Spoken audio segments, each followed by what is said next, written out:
எல்லாருக்கும் வணக்கம். இப்போ நிறைய பேர் பார்த்தீங்கன்னா, இந்த ஃபைனான்ஷியல் இயர் முடியும்போது 10BD ஃபைல் பண்ணிக்கிட்டு இருப்பீங்க. 10BD அப்படின்னு ஃபைல் பண்ணும்போது பார்த்தீங்கன்னா, 10BE அப்படின்ற ஒரு சர்டிஃபிகேட் வரும். இப்போ முதல்ல நான் அந்த வீடியோவில் சொல்லிடுறேன். இந்த 10BE சர்டிஃபிகேட் எப்படி ஃபைல் பண்ணணுன்றது நம்ம சேனலில் வந்து பார்த்தீங்கன்னா, லைவாக ஒரு வீடியோ நம்ம போட்டிருக்கோம். அந்த வீடியோவை பார்த்துட்டு யாருக்கெல்லாம் பண்ண தெரியலையோ, நீங்கள் பார்த்துட்டு நீங்கள் உங்களோட டோனர்ஸ்க்கு உண்டான 10BE சர்டிஃபிகேட்ஸை ஜென்ரேட் பண்ணிக்கலாம். அந்த லிங்க் வந்து பார்த்தீங்கன்னா, நான் டிஸ்கிரிப்ஷனில் கொடுத்துட்டு பார்த்துக்குங்க.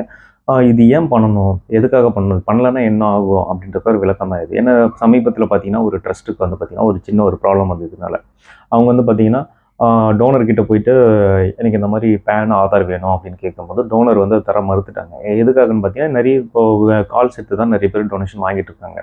ஒரு ஆசிரமம் இந்த மாரி ஒரு இதெல்லாம் வந்து செக்டார்லாம் பார்த்தீங்கன்னா, கால்ஸ் பண்ணி தான் வந்து டெலிகாலிங் பண்ணி தான் பேன், ஆதார்லாம் கேட்டு வாங்குறாங்க. ஸோ டொனேஷன் அது மாதிரி தான் வாங்குறாங்க. ஸோ டொனேஷன் வாங்கும்போது பேன், ஆதார் கேட்கும்போது டோனர்ஸ் அதை தர மறுக்கிறாங்க. ஏன்னா நிறைய ஸ்கேம்ஸ் பார்க்குறதுனால எல்லாருக்கும் அந்த ஒரு பயம் ஒன்று இருக்குது. அந்த பயத்தினால பார்த்தீங்கன்னா, பேன் இல்ல ஆதார் நம்பர் ஷேர் பண்ணுறதுக்கு நிறைய பேர் தயங்கிட்டு இருக்காங்க. ஸோ இது அவங்க தயங்குறதுனால இப்போ என்னென்ன இம்பாக்ட் நடக்கும் அப்படின்னு பார்த்தீங்கன்னா, இப்போ நீங்கள் ஒரு ட்ரஸ்ட்டாக இருக்கும்போது, இப்போ உங்களுக்கு அந்த கிரெடிபிலிட்டி என்னென்னு பார்த்தீங்கன்னா, உங்களுக்கு இன்கேஸ் நீங்கள் வந்து டொனேஷன் ஹியூஜ் அமௌண்ட் வந்துகிட்டு இருக்கு.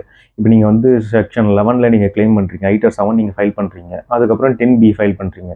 10B ஃபைல் பண்ணிவிட்டு ஐட்டர் 7 பண்ணும்போது, இன்கேஸ் உங்களுக்கு வந்து நீங்கள் வாங்கின டொனேஷனுக்கு கணக்கு வந்து இன்கம் டேக்ஸ் கேட்டுட்டாங்க. ஒரு இன்டிமேஷன் நோட்டீஸ் கொடுத்து உங்களுக்கு கணக்கு கேட்குறாங்க அப்படின்னும்போது, ப்ரூவ் பண்ணுறதுக்கு இந்த 10B சர்டிஃபிகேட் நமக்கு கம்பல்சரி வேணும். ஏன்னா டோனர் வந்து எனக்கு டொனேஷனாக கொடுத்து இந்த மாதிரி ரிசிப்ட் வாங்கியிருக்காரு அப்படின்னு சொல்லிட்டு உங்களோட ரிசிப்ட்ஸை நீங்கள் ஷோ பண்ணணும். ஸோ அப்படி ஷோ பண்ணும்போது பார்த்தீங்கன்னா, அவங்களோட பேன் நம்பர் அவங்களோட பேரில் இருந்தால் தான் கேஒய்சி ஃபண்டாக இருக்கும். இல்லைனா அனாமனிஸாக உங்களுக்கு அக்கௌண்ட்டில் வரதெல்லாம் பார்த்தீங்கன்னா, இன்கேஸ் இதை ப்ரூவ் பண்ண முடியல அப்படின்ற பட்சத்தில் உங்களுக்கு டேக்ஸாக கன்வெர்ட் ஆகிறதுக்கு நிறைய வாய்ப்புகள் இருக்கும்.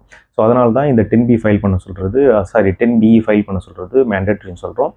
ஸோ அதை ஃபைல் பண்ணி உங்களோட டோனர்ஸ்க்கு நீங்கள் அந்த ரிசிப்ட்ஸ் தரணும்.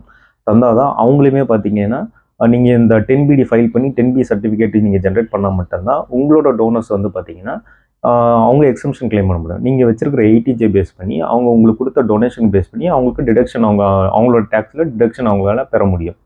ஸோ இது ரெண்டுமே நீங்கள் பண்ணணும் அப்படின்னா, நீங்கள் உங்களோட டோனர்ஸ் கிட்ட வந்து பேன் இல்ல ஆதார் வாங்கி நீங்கள் 10BD ஃபைல் பண்ணி 10B சர்டிஃபிகேட் ஜென்ரேட் பண்ணி அவங்களோட கிளைண்ட்டுக்கு நீங்கள் உங்களோட டோனருக்கு நீங்கள் தரணும். அப்படி கொடுத்தா மட்டும்தான் அவங்களுக்குமே பெனிஃபிட், உங்களுக்குமே பெனிஃபிட். ஸோ இது பண்ணாதவங்களுக்கு பார்த்தீங்கன்னா, இப்போ பண்ணாத என்ஜிஓஸ்க்கு மட்டும் இப்போ டொனேஷன் வாங்கியிருக்கீங்க, டொனேஷன் வாங்கிட்டு 10BD ஃபைல் பண்ண தவறிட்டீங்க அப்படின்னா, பர் டேக்கு ₹200 சொல்லிட்டு பெனால்ட்டி வந்துட்டு வருது. முதல்ல இந்த 10BD எதுக்குன்னு பார்த்துக்கிட்டிங்கன்னா, நீங்கள் வாங்குற டொனேஷனை உங்களோட ஸ்டேட்மெண்ட், அதாவது இவ்வளோ அமௌண்ட் நான் வாங்கியிருக்கேன், இந்த டோனர்ஸ் கிட்ட நான் வாங்கியிருக்கேன்னு சொல்லிட்டு அந்த ஸ்டேட்மெண்ட்டை நம்ம இன்கம் டேக்ஸ் சப்மிட் பண்ணுறது தான் இந்த 10BD. ஸோ இதுதான் அதோட விளக்கம். அதோட எப்படி ஃபைல் பண்ணுறது வீடியோ நான் டிஸ்கிரிப்ஷனில் கொடுக்குறேன், பார்த்து தெரிஞ்சுக்க. Thank you so much.